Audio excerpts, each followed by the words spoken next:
Hey everyone, welcome to Restaurant Tech Trends, where we explore restaurant technology trends with some of the industry's biggest movers and shakers in our rapid fire short interview format.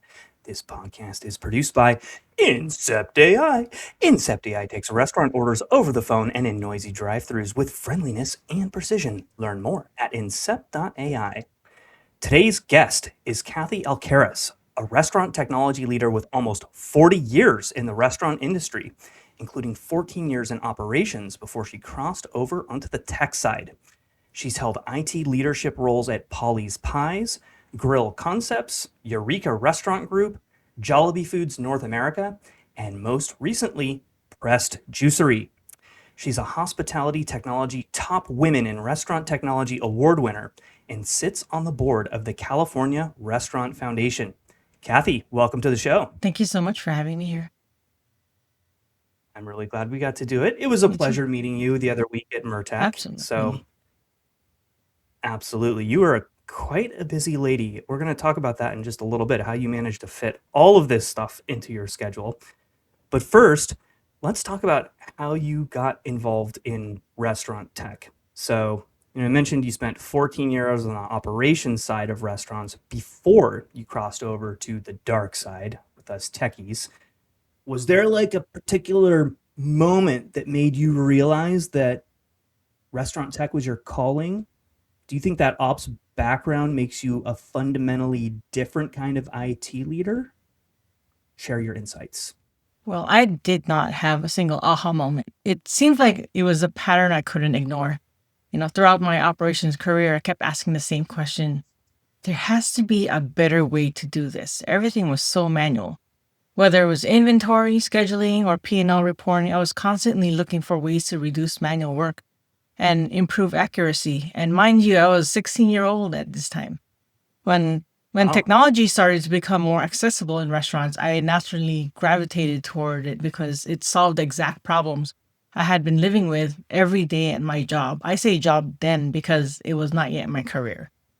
The operations background absolutely makes me a different kind of IT leader. I don't lead with technology, I lead with outcomes.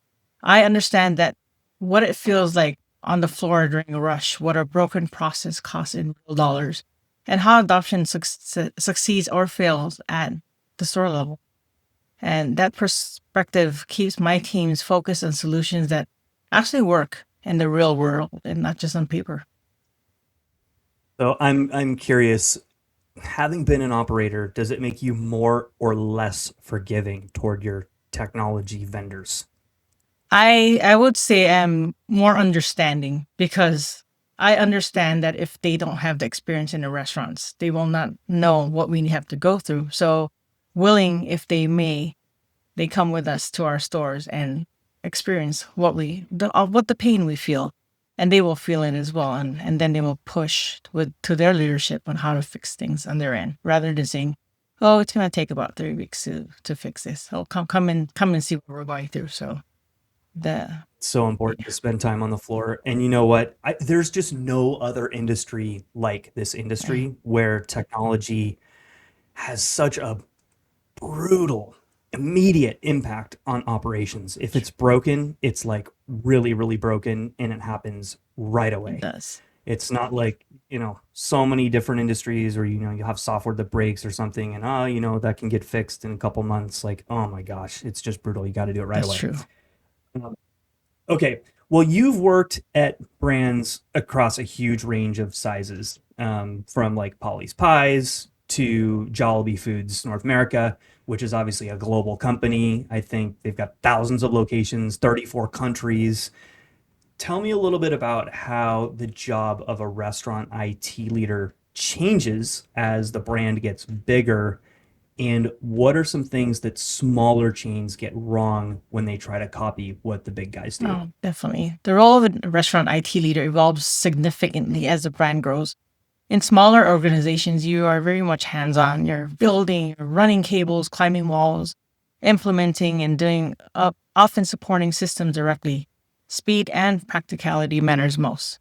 But in larger global organizations, the role shifts to orchestration. My team at Jollibee was only responsible for the locations in the US and Canada, but we're partnering with the global heads of departments aligning cross-functional team, managing vendors at scale, standardizing platforms, and ensuring consistency across regions while still allowing for local flexibility. And where smaller chains often struggle is trying to replicate an enterprise level complexity too early. They overbuild and they invest in systems and processes that require scale to justify, which slows them down and creates unnecessary cost.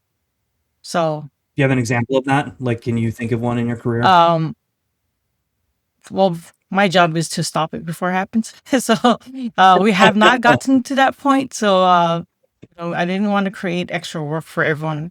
And by everyone, that includes myself. So if you feel like it's not a practical project to complete, or maybe if you would shift to a different type of solution, then you can stop the madness, right? Before it starts. I think Yeah. the better approach is to build with intention, like put in place scalable foundations, but stay disciplined about simplicity. Complexity should be earned and not assumed. Yeah. Right. Well, I think that's actually a good segue into something you did at Eureka Restaurant Group, where you built the brand's first online ordering platform. And you also rolled out contactless ordering during COVID. How did you do that quickly and without a big IT department, without having things break? Is there like a playbook that you used for that you could share? Yeah. I'd want to say we did it because we had no choice, but at Eureka, we did not have the luxury of a large IT team. So we focused on what mattered most: speed, stability, and guest impact. And at that time, my team was furloughed during the pandemic. It was an IT department of one. And I was fortunate to have a great operations partner that gave me a crash course in guidance of the business as I was just a month into this new role. So the playbook I use was pretty straightforward. First thing is prioritize the highest value use case first. So first priority for us was online ordering because the restaurants were closed and only to-go orders were accepted. So Hmm. it needs to integrate with the POS and the KDS. Second thing is leveraging existing platforms instead of building from scratch. Aloha Online was the existing platform and it integrates with itself and the KDS. So it made sense to go in that route. Third is to partner closely with operations to ensure adoption. I made sure I was present with operations to receive feedback and made immediate corrections. And that's key, immediate corrections. The fourth thing is iterate quickly instead of waiting for perfection. So did the online ordering work and integrated with POS? Yes. It took me under 2 weeks to implement when it usually takes about 8 weeks with adequate pilot and test phase. But was it pretty? Not so much. Pictures came later. Um, during COVID, that approach allowed us to stand up both online ordering and contactless solution quickly without over engineering the solution.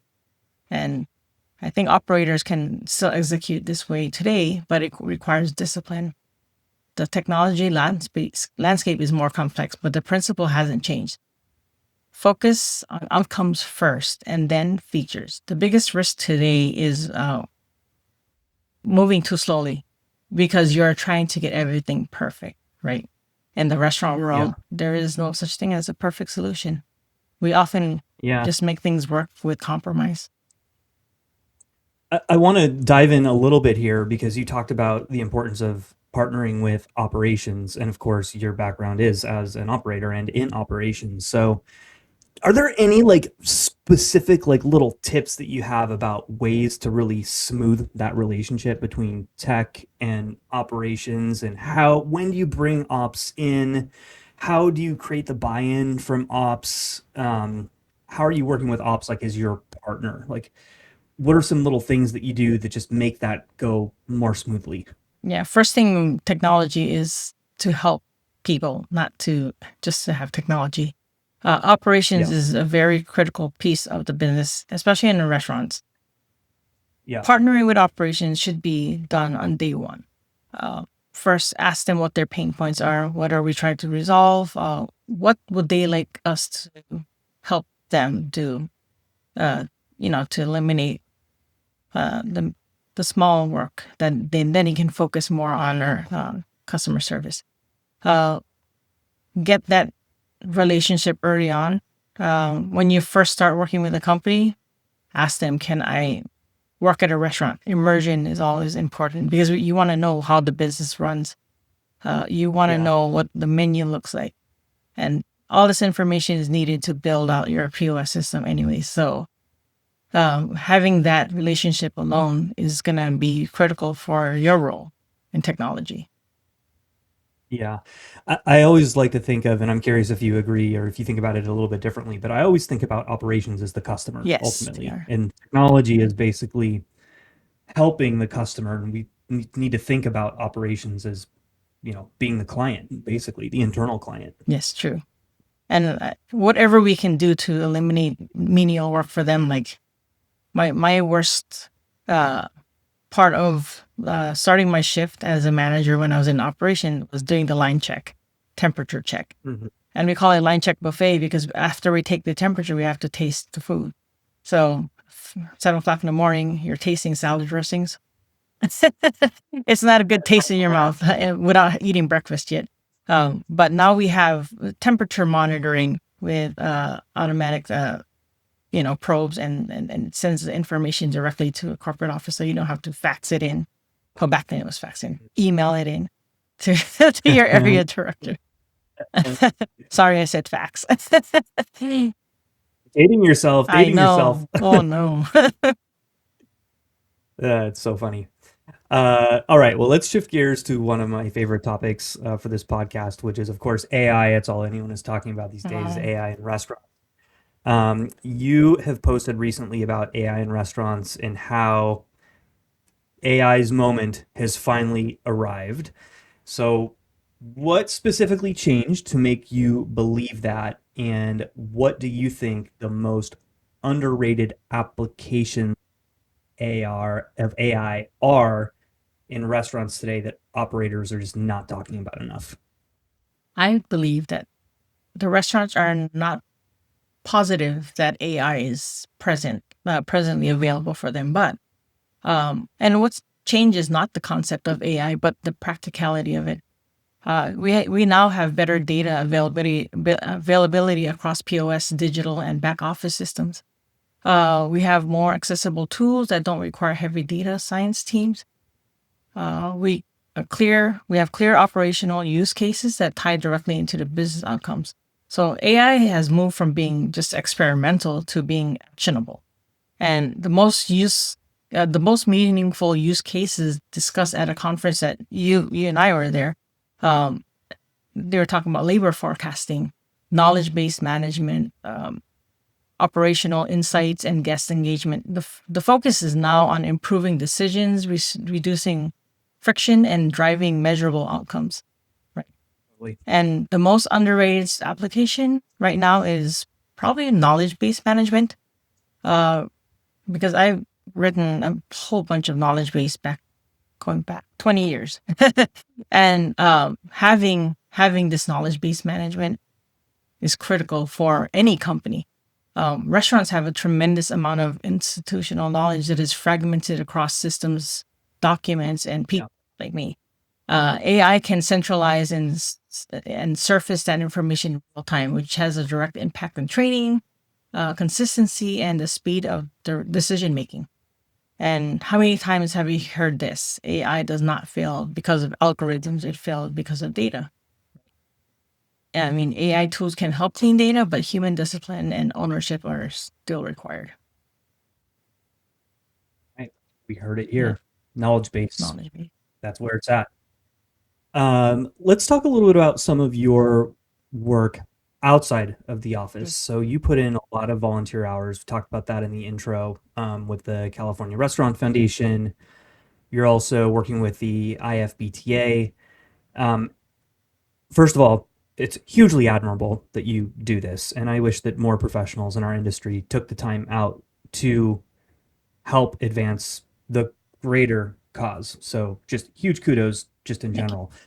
How do you find the time to do it? And what are you currently working to help advance with these groups? Yeah. So my involvement comes from a genuine belief that came from one of my mentors. And that this industry gave me my career, and I have a responsibility to give back. So I make time for it. And then about IFBTA, what makes it different is that its focus is on practical applications. It's not just about trends, it's about how technology gets implemented in real restaurant environments and how we move the industry together forward together. And I believe that the IFBTA plays a unique role because they sit at the intersection of operators, technology providers, and thought leadership. They create a space I see. for honest conversations for what is actually working and what is not.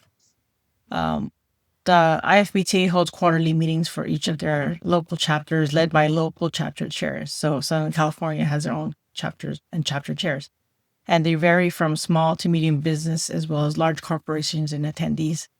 And since not everyone has the budget to attend all industry conferences, these meetings offer a valuable space to share key takeaways. And they allow us to address important local issues while learning from one another's successes, setbacks, and experiences. So I appreciate that. Okay, that's great.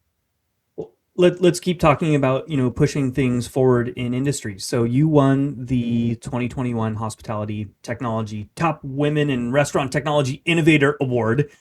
And, as someone that's been in this industry now for almost 4 decades, how much has the experience of being a woman in restaurant tech actually changed?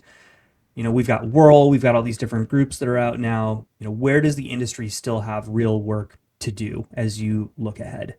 True.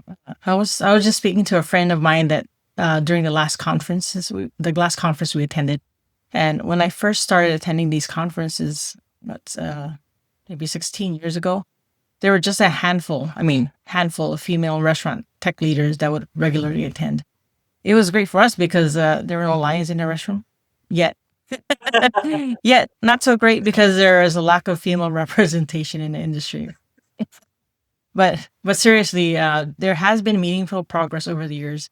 There are now more women in in leadership roles today, and there is greater recognition of their contributions. That said, there is still work to be done. Representation is at the highest levels, but still not where it should be. And there are still moments where women have to work harder to establish credibility. And the last conference awarded women for their progress and contribution to the industry. And we are now witnessing a growing group of brilliant rising women leaders who have the potential to level the playing field in the near Yeah. future. But what has changed most is the community today, like you said, with the world, and that there is stronger support among women in the industry and more visibility for those coming up. That momentum does matter, and it is something we need to continue to build on. Yeah, it's really, obviously, I'm looking on the outside, but it is really inspiring to see all of these groups coming together and helping build this sense of community. And I feel like it's a very positive thing Yeah, for the industry as a whole. So hopefully that continues to it will. advance. Um, so, right now, you're in between roles after a brief career break, which kind of gives you a bit of a rare vantage point to look at the industry without having a badge on.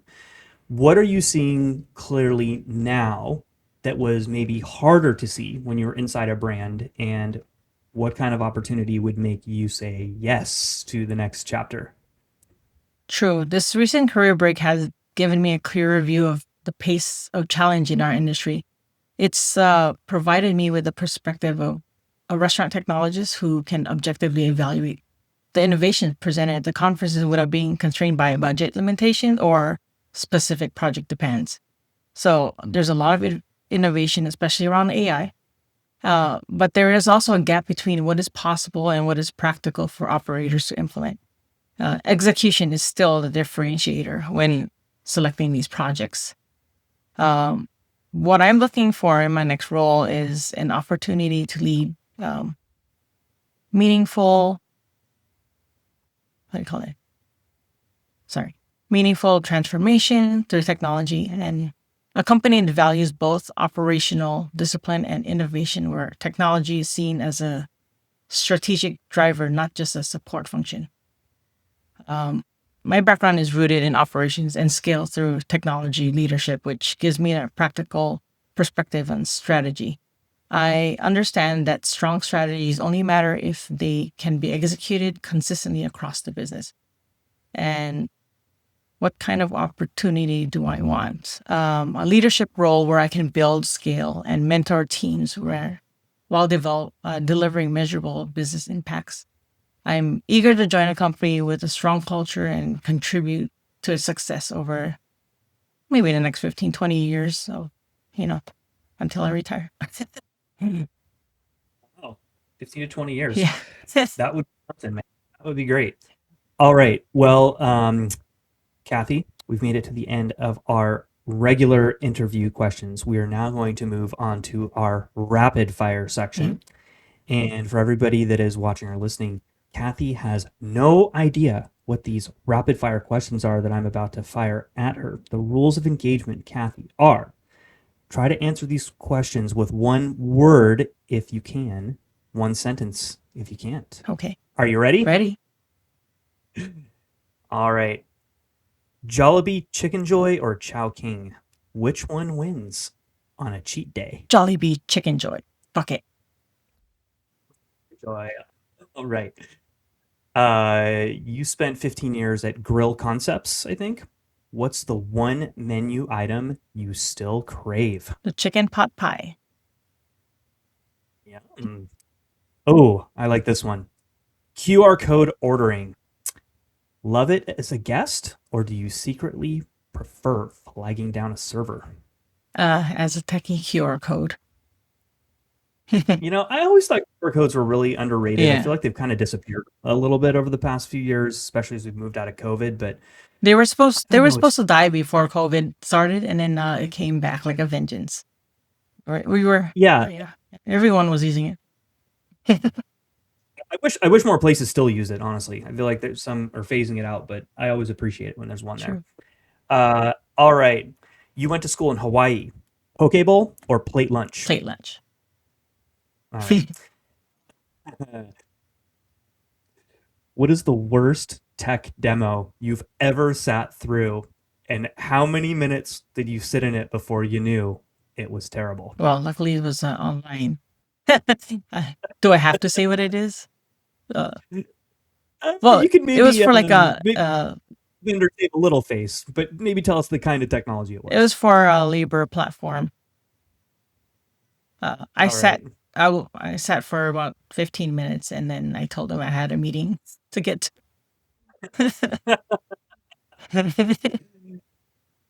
I was going to ask you this earlier, but let's make it a rapid fire. You've sat through a lot of vendor pitches over the years. What is the one mistake that you see vendors make when they're trying to sell you something? Let's see.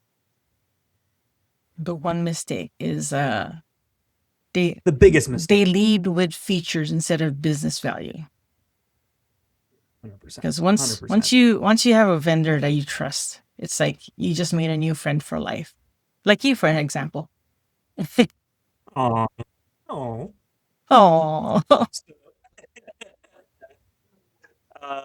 You've been in restaurant tech now for a while. What buzzword makes you cringe the most? Oh. I want to say latest and greatest. Latest and greatest. All right, last one.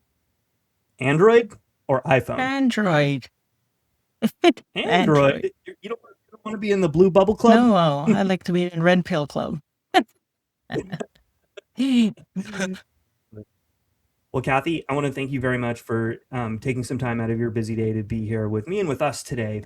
Everyone, Kathy Alcaras. Kathy, thanks. Thank you so much. Have a good week.